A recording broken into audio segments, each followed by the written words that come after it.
We haunt the crossroads of creation and celebration, where Halloween hearts meet horror masterminds. Decades of devotion poured into every terrifying detail. This is Working the Fright Shift. Clock into Working the Fright Shift, the gateway between imagination and fear, with your host, Ted Doherty. You're tuned into Working the Fright Shift. I'm your host, Ted Doherty, and today we are joined by the brilliant Scott Tater Lynd. Before we crack open his mind, let's explore terror as we ignite this week's Horror Blueprint. The Horror Blueprint, the art behind the fear. Today, we're peeling back the eerie curtain on horror movies and TV shows based on true stories. You know, the ones that claim some nightmare-inducing event actually happened, sometimes like in a crumbling old farmhouse, other times in a grand, unsettling mansion. These places don't just serve as creepy backdrops. They practically become characters themselves. And yes, some of them are very real. Let's kick things off with a franchise that's basically the king of true story horror, the Conjuring universe. Well, if you love paranormal movies or TV shows, you've probably heard of Ed and Lorraine Warren. These real-life ghost hunters were the driving force behind the Conjuring series, which has racked up over $2 billion at the box office. That's a lot of cash for some scary tales. But what's cool is that these movies are inspired by actual cases the Warrens investigated. So, starting off with the first one, The Conjuring, released in 2013. This one introduced us to the Perron family and their allegedly haunted farmhouse in Rhode Island. The real parents claimed that their home was tormented by Bathsheba Sherman, a woman accused of witchcraft way back in the 1800s. The film, directed by the amazing James Wan, turned their experience into pure nightmare fuel, grossing over $320 million worldwide. And who could forget Annabelle from 2014 and the sequels? So there's a couple of teams when it comes to scary dolls. There's Team Chucky, I love Chucky, and then there is Team Annabelle.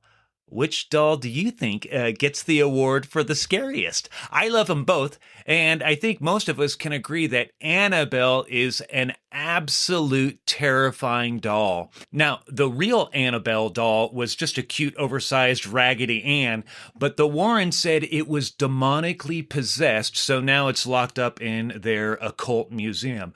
The movies Annabelle, Annabelle Creation, and Annabelle Comes Home cranked up the frights and turned this creepy doll into a pop culture icon. Combined, those three movies pulled in over $800 million.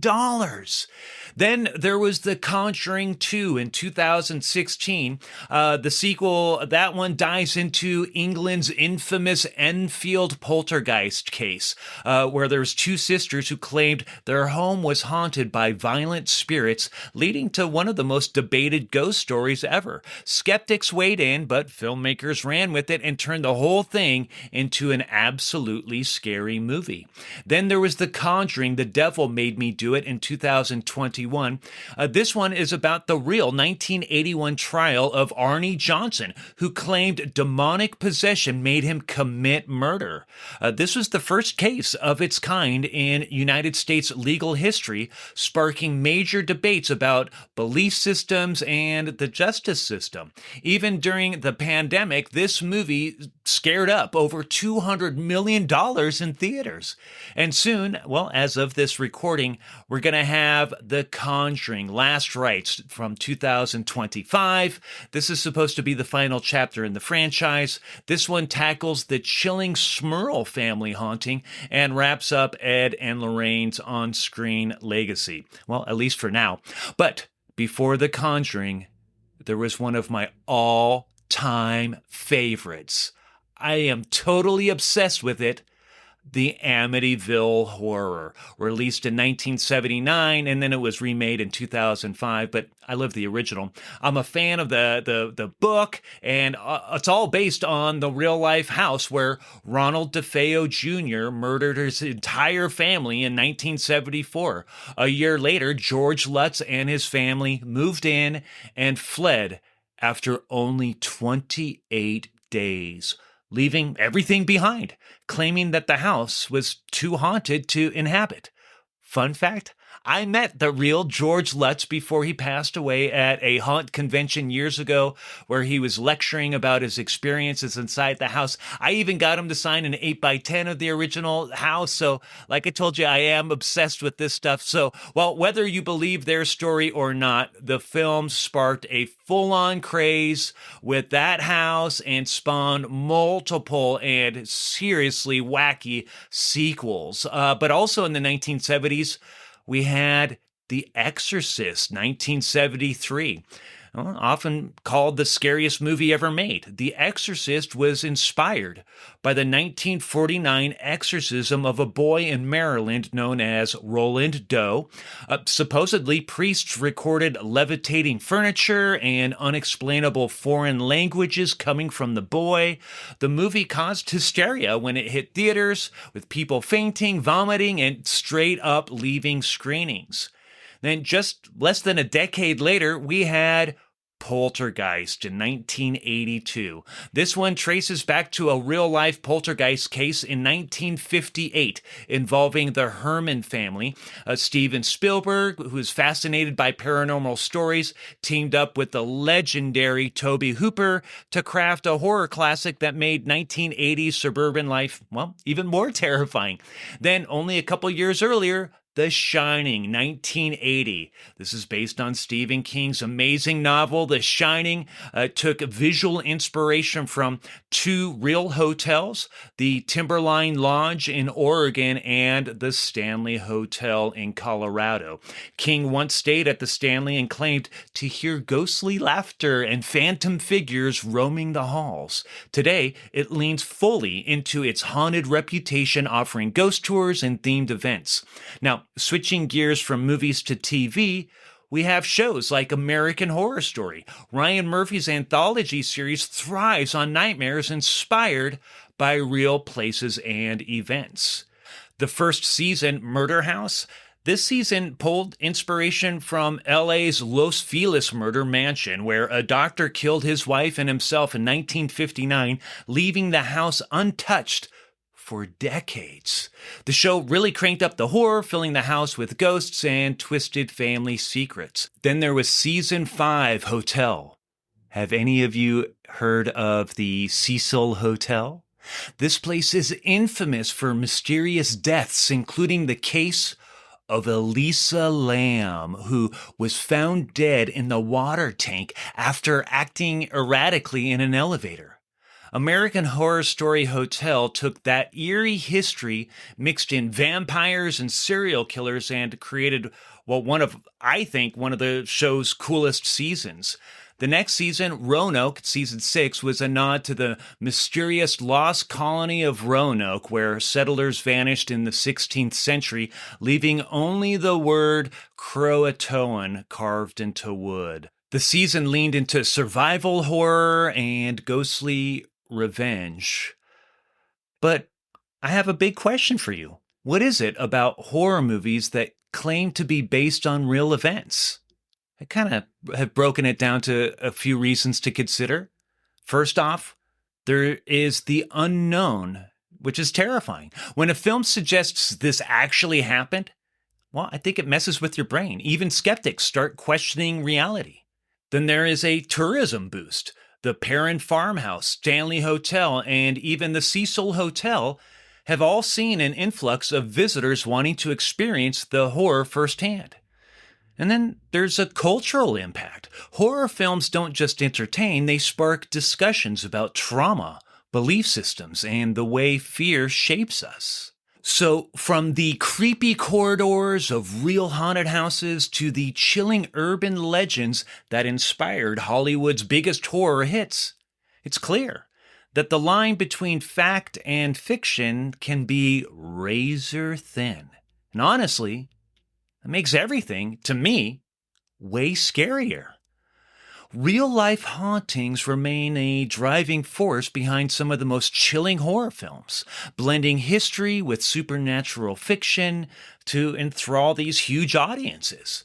Whether rooted in legendary cases and creepy locations, these stories tap into our deepest fears, ensuring that their haunted legacies and cinematic adaptations continue to terrify and intrigue.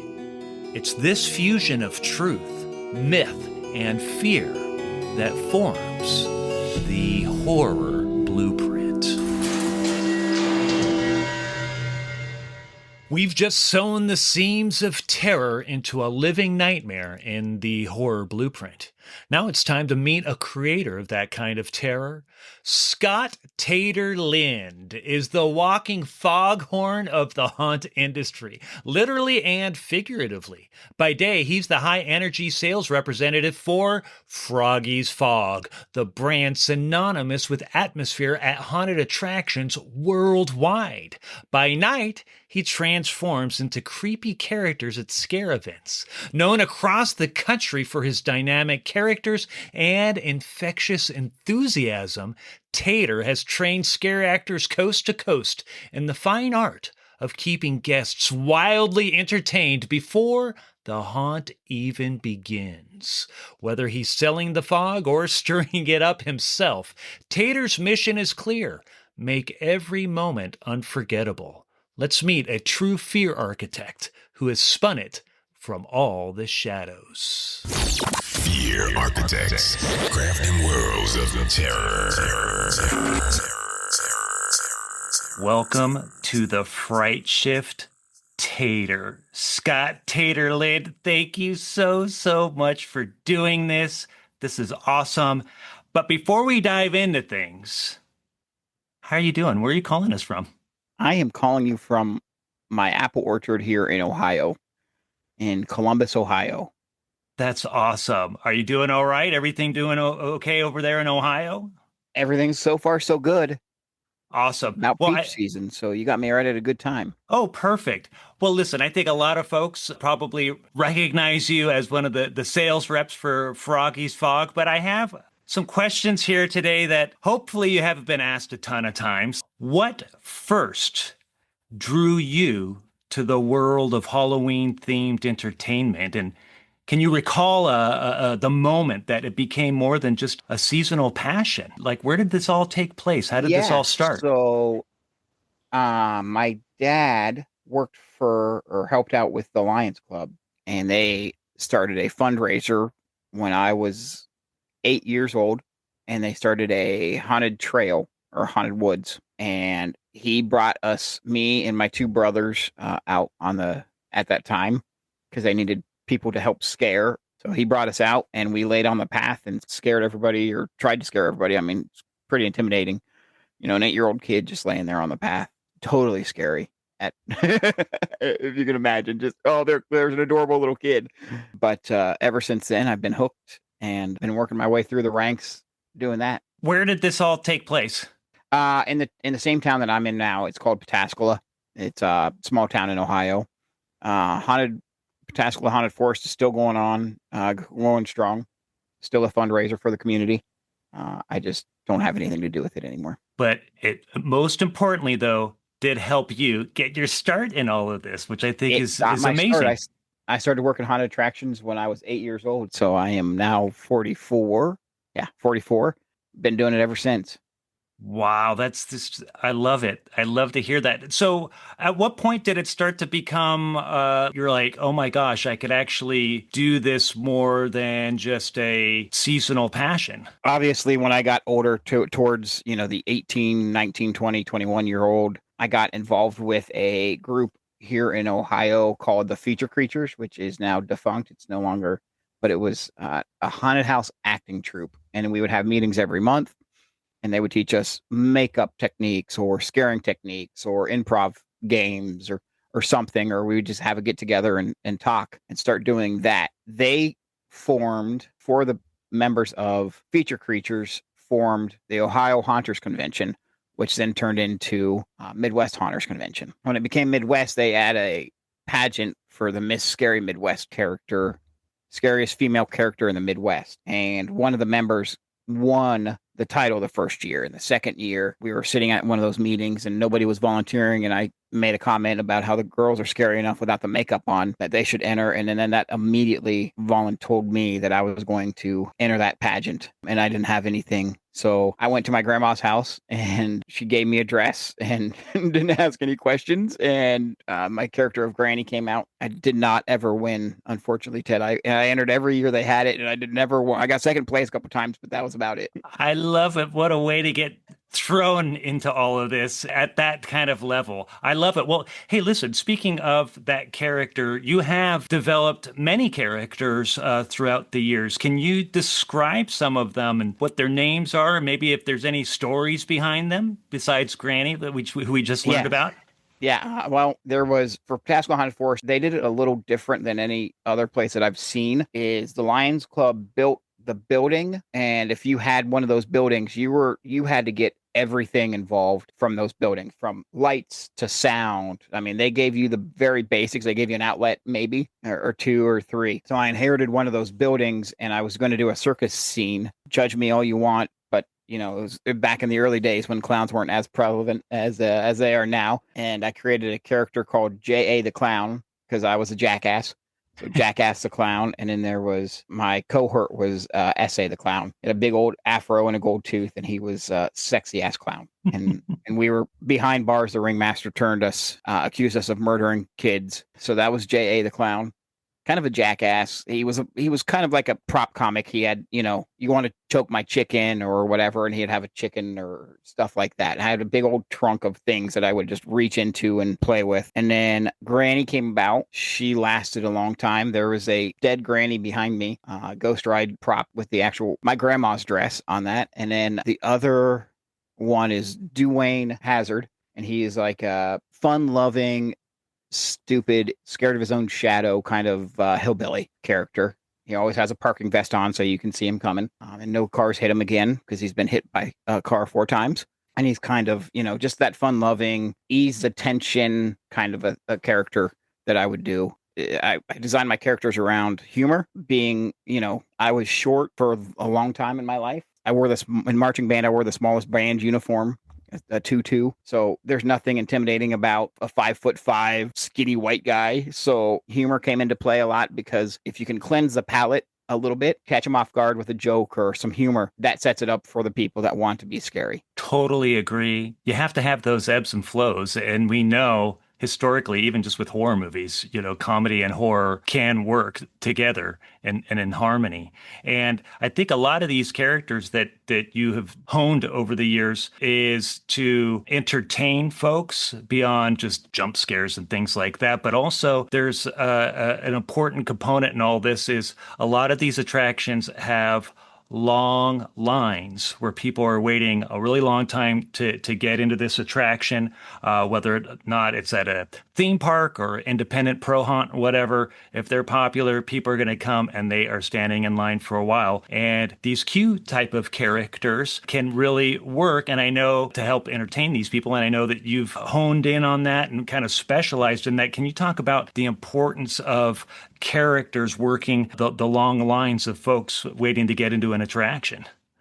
Yeah, so I mean, obviously, with long lines come multiple issues from people just getting angry in line, people drinking in line, smoking, doing whatever, causing general havoc because they're teenage kids that left on the door and they said, "Go here, here's your $20, go buy a ticket to the haunted house. You're not our problem anymore. We'll come back 4 hours later." So they're causing problems. Really, a good queue line actor's first and initial job is to read the people that are in line.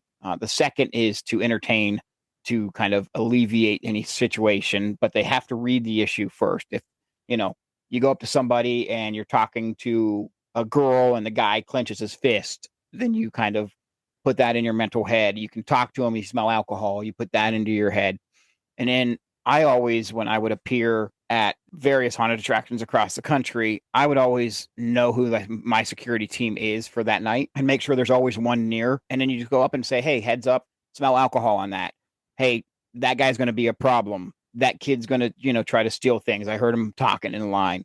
And you got to really just kind of diffuse the situation. You got to read people to know if they're going to punch you or, stuff like that too. So it's a really, really important job. And the more entertainment you have in that line, the shorter the line feels for the people in it. There is such things, and I've seen it, Ted, and you've probably seen it too in your times, where you're standing in line and you're like, oh God, here it comes again. Here it comes again. So there's a big burden of overkill. Know when to do your skit, do your stuff, get out, move on to the next group down the line. It's just comes with experience, unfortunately.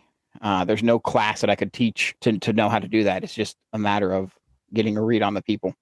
And just putting that time in and being able to see, because the only way you could really do it is by seeing all the variations and like living those different scenarios to be able to identify it.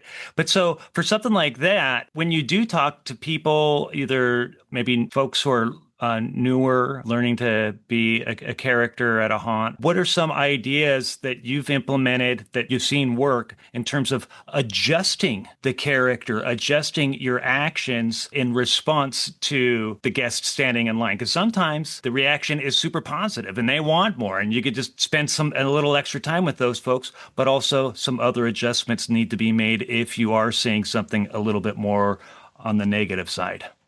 Yeah, you just got to watch. I mean, you always leave people wanting more. They're always going to come back if they know you're going to be there, but you risk, if you're overdoing it, you risk burning them out and then be like, oh, he's gonna ask me to choke his chicken again, or call me a whore like Granny does, and here he goes again.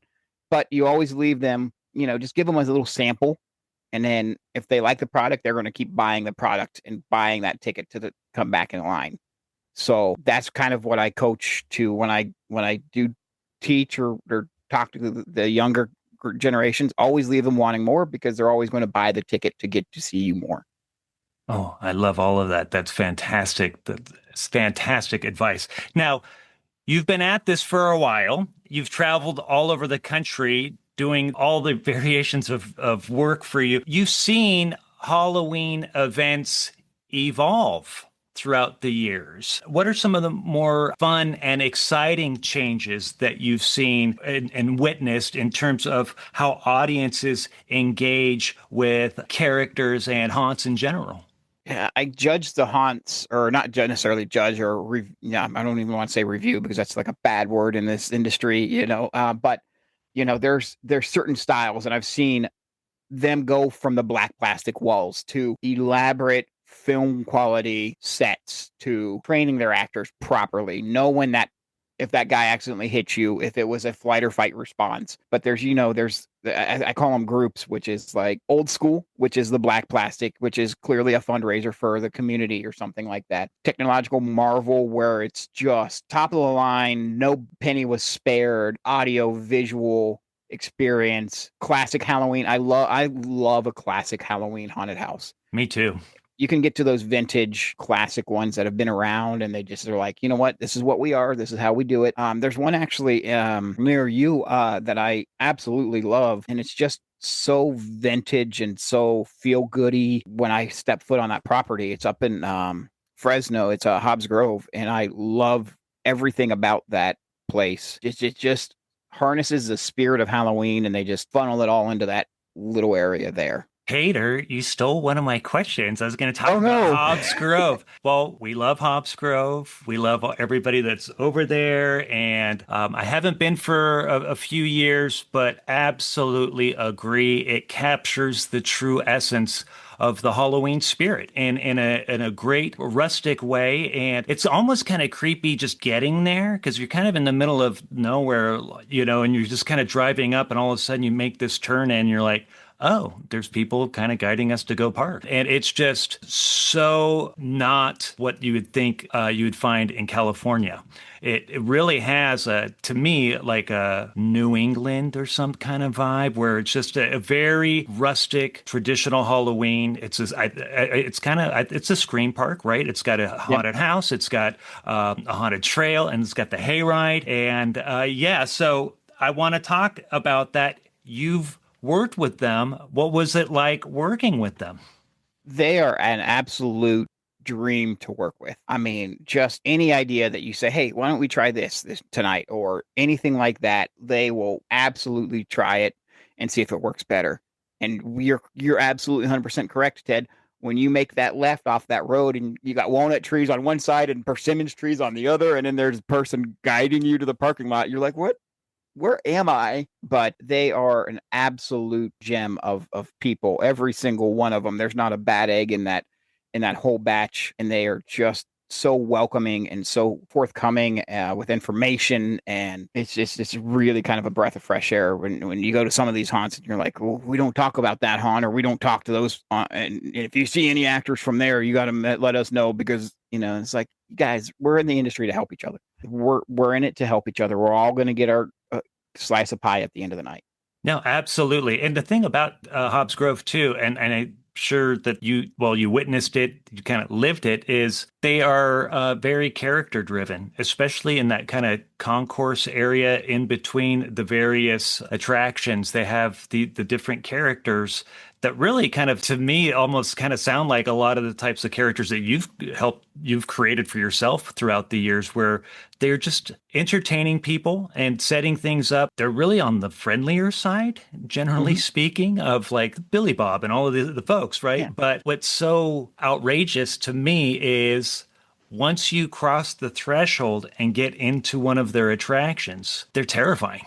Oh yeah. Like 100%. it's talk about such a huge contrast. But can you talk a little bit about that element of Hobbs Grove in terms of characters creating that really great contrast between almost family friendly? You see kids running around, there's little bonfires, there's like roasting marshmallows and hot chocolate and all of the little There's a band playing on bands stage, playing, and all that stuff. And then all of a sudden you go in and it's a no holds bar, totally scary haunt. exactly.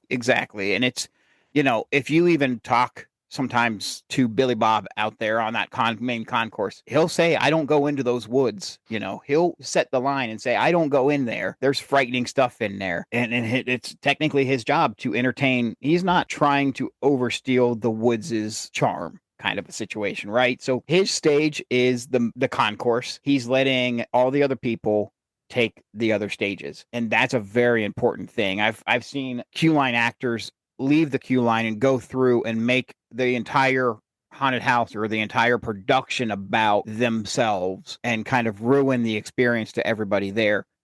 Everybody at Hobbs Groves knows their place. They know what they're supposed to be doing, and they kind of let it all go. And at the end of the finish line, where their finish line is, that's the beginning of the haunted house start line, and they let those actors carry that kind of a. It's absolutely true. It's there's these like unseen thresholds, but what they do is they're passing the baton, they're passing the torch, and unfortunately, you're right. There has been instances, none that I've ever seen at Hobbs Grove, but other events No, no, where no. sometimes it just appears that maybe some folks lose sight of the bigger picture, and we never want that. The bigger picture is about the guests and having a good experience and not turning it about you type of thing. So now over the years with Froggy's Fog and all of that stuff, I mean, you've really seen the industry grow and develop, and even seeing it from your vantage point and seeing what would ultimately become the Midwest Haunters Convention and all that stuff. But where do you see the haunt industry heading? And next, in terms of innovation, in terms of storytelling, technology, you're kind of almost at a bird's eye view more than a lot of us. I hope to see it where you can custom, if you're a haunted house owner or operator, you can tailor your show per group. So let's say there's a group of teenagers, they really want the extreme amped up, scary haunt. All they have to do is the greeter at the door or whoever lets them in hits the little extreme button, and the haunted house follows them through, and really, that triggers every animatronic and kind of gives a little light for the actors to say, okay, red, green, yellow. Okay, it's red, so they really want balls out kind of a situation. But the next group behind them is kids, and they just want to see the sets, and so they're the green group, and they get to see none of the animatronics are cued, because, and then the group behind them is another, is a yellow group, which is like, well, we're intermediate kind of a situation. And I want technology to follow them through and tailor each show to the group that's with them. I think that would be wonderful. And I think it's realistic. I don't know about how and when, but I think to have something that is really customized as an experience that can speak to the masses, I think would be incredible. I love that idea, Tater, and I hope that it happens sooner than later. I just have a couple quick last questions for you. Now, what would you say, maybe, well, of course, one that you could talk about, but one of the more memorable curveballs that you have faced in terms of your performance, and how did you turn it into something positive? There's two that come to mind. One, when I was doing Granny, I was a member, auctioned off every year in the HAA auction at Transworld. I had no control who bought me. Whoever wanted me bought me for the weekend. A haunted house bought me, got me up there. They're taking me through their town. It's a quaint little, small little town, small little haunted house. And they said, we have 2 hotels in this town. And we drove by one, and there was a giant sign outside, Ted, that said, we'll show you the room first. And they said, we didn't put you at that one because maybe a little sketchy. We put you at the nicer one. So get checked in, work, full makeup, come back, want to take a shower. There's absolutely no water because the water pump blew, and it's going to be 3 days before you could take a shower or flush the toilet or anything because they have no water. They're cleaning the room. I'm watching them clean the rooms. They're dipping buckets into the pool, chlorinated, and using that water to clean the rooms. And you're just like, all right, well, maybe tonight I'll go minimal makeup, Right. Wow. Yeah. And I always remember that. Like, I laugh because they're like, we'll show you the rooms first. And I'm like, I bet those rooms have water. I bet those rooms have a nice hot shower at the end of the night, Jeez, that is a tough situation, but you survived it. You got through it. You can't do anything about it. You're there. The owners and the operators of the haunted house feel awful. They can't do anything about it. You just got to make do and limp through it and do it how you can do it. Let me ask you one last question. This is kind of a more general type of idea, but what do you hope guests, performers, or even future haunters could take away from your approach to fear and fun? I honestly just want them to have the best times of their lives. Go in there, forget whatever's troubling you, forget whatever's going on in your personal life, leave it all at the door, have it and enjoy it. Remember positively of all the experiences that you had in a haunted house. Halloween is the only time that you can be anything you want to be. You want to be an astronaut? Sure, be an astronaut for that day. Use it as a positive, have as much fun as you can, and leave everything that's troubling you at the door and just go blow off some steam and get paid for it. Amen to all of that. Thank you so much. Where can people find out about you if they want to learn more about you or Froggy's Fog, or if they want to talk to you about scare actor work? Where can people find you? Facebook is the easiest one. Scott Tater, Tater. Lynd, Lynd is the easiest one. Just throw me a friend request and we'll get you all situated. Tater will definitely get you situated. Huge thank you to Tater for joining us and for a fun conversation with a true fear architect. But it's time to switch gears. We now open the dusty scrapbook of fright and echoes of the past. Echoes of the past. The origins of scare experiences. Fog. It creeps. It slithers. It rolls in when the veil between the living and the dead feels paper thin. From ancient theater stages to haunted scare zones, fog has become one of the most iconic and mysterious elements in the world of horror. It's not just a backdrop, it's a character. And today, we're getting into its history, how it evolved, and why it still gives us chills. Fog's been a storyteller for centuries, and outside like real-life fog in terms of weather, the effect itself first took shape on stage. Back in 19th century London, theater productions used stage smoke to create tension and mystery. Theaters like the Adelphi and Theatre Royal Drury Lane introduced dramatic lighting techniques and smoke machines, setting the scene for ghostly apparitions and ominous landscapes. Fast forward to the early 1900s, and dry ice fog became the go-to theatrical trick, especially in operas and supernatural dramas. In 1930, British stage illusionist J.N. Maskelyne used chemical fog to make ghosts appear on stage, blurring the line between the real and the unreal, between performer and presence. Then came Dracula.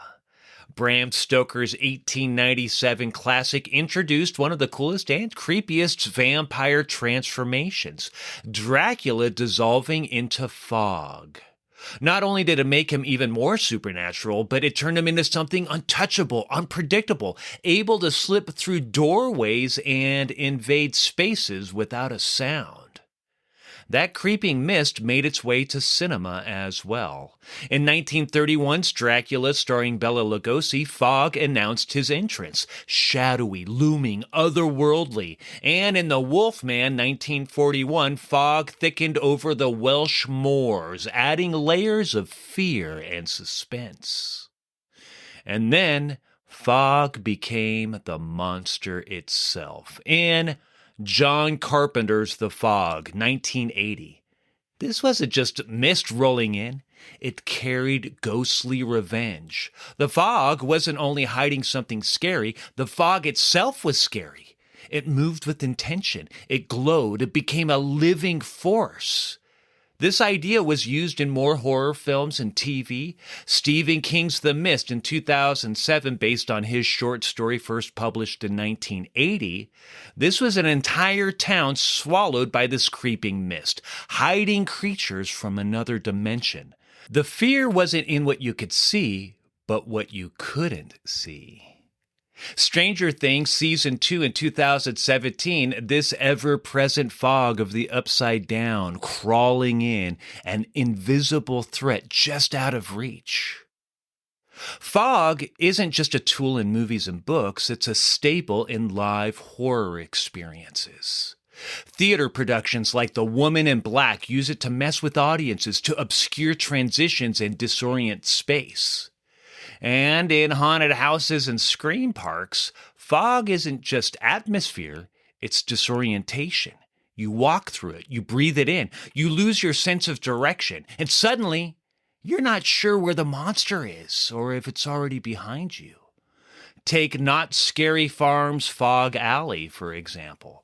During Not Scary Farm, Main Street in the ghost town Midway becomes completely drenched in thick, unrelenting fog. You're not just walking through the scary street, you're inside the fog itself.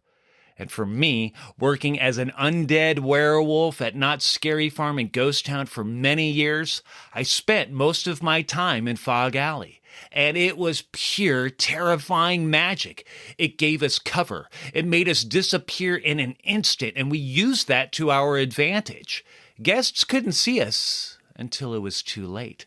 Thousands and thousands and thousands of guests walking straight into our traps. And more recently, in 2024, I helped reimagine Queen Mary's Dark Harbor with my friends over at 13th Floor Entertainment Group, specifically Amy Holloman and Brett Bertolino. Dark Harbor is a famous Halloween scream park that takes place here in Long Beach, California, but went away due to the pandemic and returned in 2024. And for this reimagining, fog was no longer a tool or a backdrop. I made it the main character.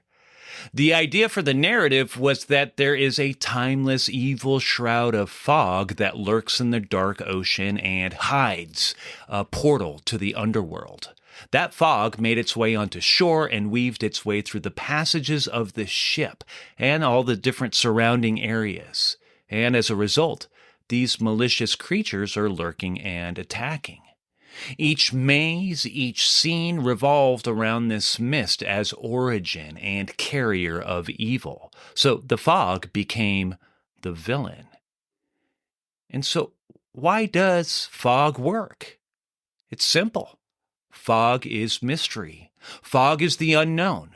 We don't know what's prowling inside of it. It stirs up something primal, the fear of what's lurking beyond sight. In movies, it births monsters from the void. In theater, it erases reality. In haunted attractions, it hides the terror until it's too late. Fog doesn't just fill a space. It haunts it. It moves, it whispers, it transforms. And in the world of horror, nothing chills the soul more than that which lingers inside the echoes of the past.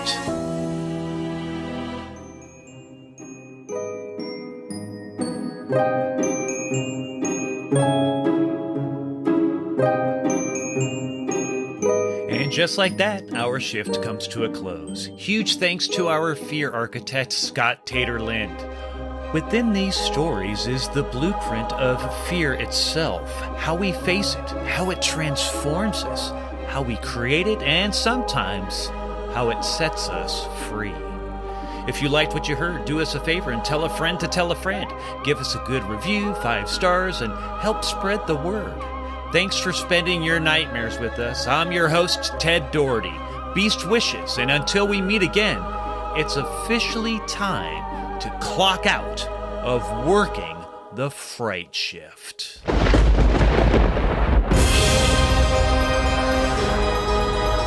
Working the Fright Shift is written and produced by Ted Doherty. No portion of this recording may be reproduced, distributed, or transmitted in any form or by any means without the prior written and express permission of the producer. All opinions expressed in this recording are solely those of the individuals and do not necessarily reflect the views of the producer or affiliates. For more details, visit www.workingthefrightshift.com. Copyright 2025, Ted Doherty. All rights reserved.